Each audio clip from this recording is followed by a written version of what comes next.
ஒரு அமைதியான காட்டில் ஒரு வயதான ஆந்தை இருந்தது. அது ஒரு மரத்தில் அமர்ந்து சுற்றியுள்ள அனைத்தையும் கவனித்துக் கொண்டே இருந்தது.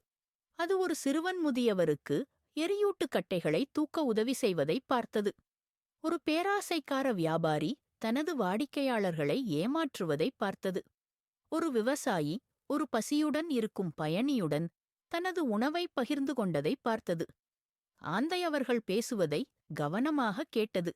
எல்லாவற்றையும் கவனமாகக் கண்டது. நாட்கள் செல்ல செல்ல அது குறைவாகப் பேசியது. அதிகமாகக் கேட்டது.